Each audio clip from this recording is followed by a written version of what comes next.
First, the USDA's Justice for All non-discriminatory statement, which simply states that all persons must be treated equally without regard to their race, color, national origin, sex, religious creed, disability, age, political beliefs, or reprisal or retaliation for prior civil rights activity, and that our institution provides an inclusive space for all. For more information on the And Justice for All statement, please visit the USDA's website. Hey everyone, welcome back to our Let's Talk MyPlate series. My name is Kami and I am a nutrition educator for Rutgers Cooperative Extension in the Department of Family and Community Health Sciences for New Jersey SNAP Ed. And again, thank you so much for meeting us again, watching our videos where we discuss MyPlate and break it down piece by piece. So last video, we talked about MyPlate, what it is, and fruits and vegetables on MyPlate. And this week, we are going to chat about grains and what grains are on MyPlate, where they come from, and what they do for our health. So let's get into it. So let's chat about what falls under the grains group. So any food made from wheat, rice, oat, cornmeal, barley, or another cereal grain is a grain product. So that includes breads, pastas, breakfast cereals, grits, tortillas, oatmeal, popcorn, rice, and more are also included in that grains group. And as you can see, it's a very large group. So many foods fall under that category. So let's break it down a little bit more now that we know where they come from. So grains are divided into two subgroups: whole grains and refined grains. Whole grains contain the entire grain kernel, which includes the bran, the germ, and the endosperm. Examples of whole grains that you've probably seen include whole wheat flour, bulgur or cracked wheat, oatmeal, whole cornmeal, and brown rice. Now, refined grains, on the other hand, have been milled. And milling is a process where it removes the bran and the germ from the kernel, and it only leaves the endosperm. This is done because they want to achieve a finer texture of the grain and improve its shelf life. But on the downside, it removes the fiber that kernel contains and the iron and many other B vitamins. So a lot of nutrients are removed. Some examples of refined grains include white flour, white bread, white rice, and degermed cornmeal. Good news though, most refined grains are enriched. The enrichment process means that certain B vitamins and iron are added back into that kernel, into that grain, after it's been milled. But fiber is not added back into enriched grains. So how do you know if your refined grains are enriched? Well, you want to check the ingredients list on the refined grains product to make sure that the word enrichment is included in the grain name.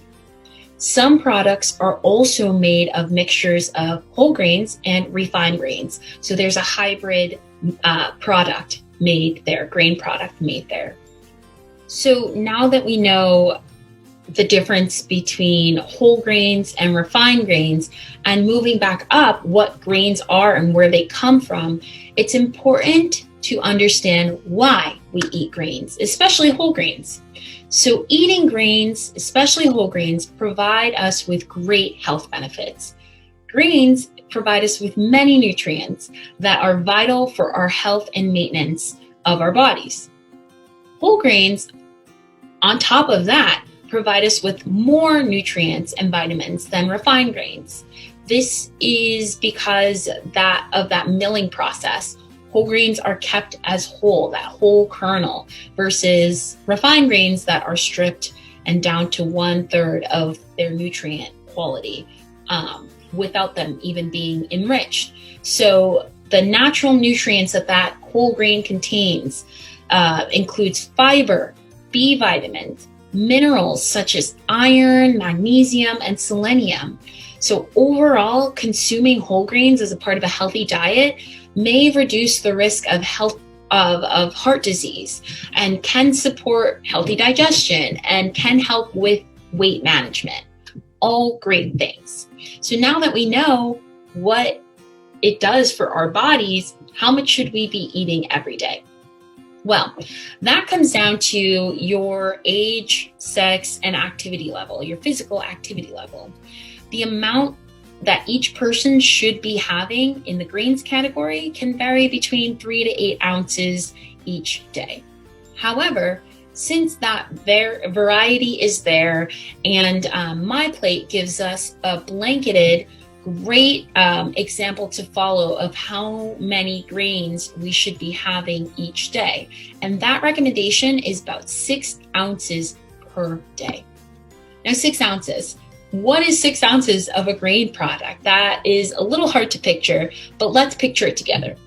6 ounces or 1 ounce of a grain product can be equivalent to a slice of bread or a cup of ready-to-eat cereal, half a cup of cooked rice or half a cup of cooked pasta, a half a cup of cereal. They can all be considered a 1 ounce of a grain product. So you can add that to your total per day. So every meal that you have per day should contain a grain product. And again, with MyPlate and the USDA's recommendation, and we heavily recommend this also, you should be aiming to make half of your grains per day. Half of those 6 grains should be whole grain. All right, so we talked about a lot today, but let's go over some of the takeaways that you can take into your week and incorporate them in successes for a healthier diet, healthier eating patterns. So MyPlate, right behind me, has grains up there in the orange, and it recommends that we have about 6 ounces of grains daily. Example of 1 ounce of grains include a slice of bread, a cup of ready-to-eat cereal, or half a cup of cooked pasta, cooked cereal, or cooked rice. And when we're having our 6 ounces of grains daily, we want to make half of those whole grains.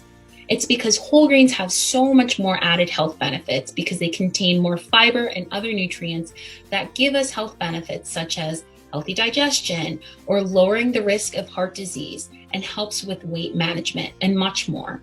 Thank you so much for watching our video on MyPlate, specifically grains. Next week in our Let's Talk MyPlate series, we'll be discussing proteins. Yes, protein category on our MyPlate. Give us a like or a follow if you enjoy any of our videos that you've seen. And if you haven't seen many more of our videos, we have playlists on our Facebook page for you to check out. Thank you again, and goodbye for now.